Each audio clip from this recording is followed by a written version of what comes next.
क'क्राझार जिल्ला दुलाराय बर' फरायसा आफादनि 52थि बोसोरसालिया जथुम्माजों सोमोन्दो लानानै 28, 29 आरो 30 जानुवारि बेखौ 2025 बेखौ बिथा खालामनानै दतमा हालामनि बे उदांस्रि गेलेग्रा फोथाराव जोङो थुनलाइयारि गेलेमुआरि हारिमुआरि बादायलायनाय लादों। दिनैहाय जोबथा सान हिसाबै जोङो जांख्रिथायारि दैखां खुंगुर बसुमतारी देंखो मुसे 2-3 बे बादायलायनायखौ जोङो दिनै जिल्लानि सिङाव गासै दखरा आफादफोरनिफ्राय बाहागो लानायाव बे बादायलायनायखौ खुंगासिनो दङ। बेनि गेजेरजों जोङो बेखौनो फोरमायनो सानदों बा जोङो जोंनि जे उद्देश्य जे दुलाराय बर' फरायसा आफादा बर' हारि माहारिखौ गेरेमसा माहारि दानो थाखाय बड'फा उपेन्द्रनाथ ब्रह्मनि सान्थौ आरो सानस्रि आरो गासै बिथिङाव जौगाखांनाय लाबोनो थाखाय दिनै फारफ्रोमबो बिथिङाव खामानि मावदों।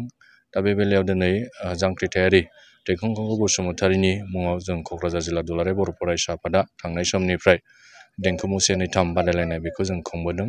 जाहाथे फैगौ मिरु दुलाराय बर' फरायसा आफादनि 52थि बोसोरसालिया जथुम्मा बे क'क्राझार हालामनि दतमायाव जागोन। बेवहाय जोंनि दिनैनि जाय देरहागिरि बिथांमोनहा जोंनि जे दुलाराय बर' फरायसा आफादनि 52थि बोसोरसालिया जथुम्मानि जे देंखो मुसे 2-3 बादायलायनाय बेवहाय बाहागो लागोन।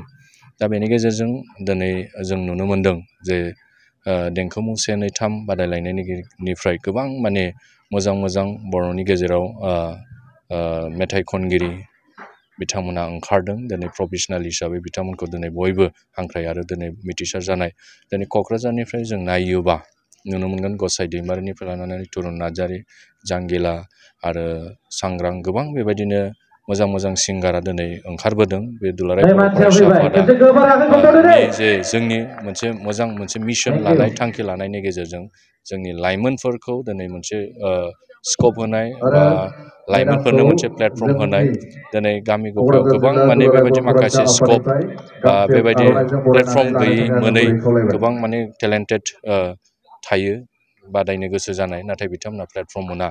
दा बेखौ लानानै जों दुलाराय बर' फरायसा आफादा थांनाय गोलाव समनिफ्राय 2007 मायथाइनिफ्राय जे देंखो मुसे 2-3 माने बादायलायनाय बे हाबाफारिखौ लाबोदों। आरो जायनि मुङा दिनै दैखां खुंगुर बसुमतारी बिथाङा सासे बर'नि मुंदांखा मेथाइ रोजाबगिरि आरो जाय समाव बिथाङा मेथाइ रोजाबदों बै समाव बड'लेण्ड मुभमेन्ट बड'फा उपेन्द्रनाथ ब्रह्मनि जे आलादा रायजो सोमावसारनाय बेवहाय बिथाङा बर' हारि माहारिनि गासै साफ्रोमखौबो गावनि मेथाइनि गेजेरजों जे गोसो बोहोनो हानाय आरो आन्दलनाव बारसोमहोनो हानाय मोनसे बेबायदि जांख्रिखांनाय लाबोदों। आरो दिनै बिथांनि मुंदांखा गेदेमाया दिनै जोंनियाव गैलिया। बिथाङा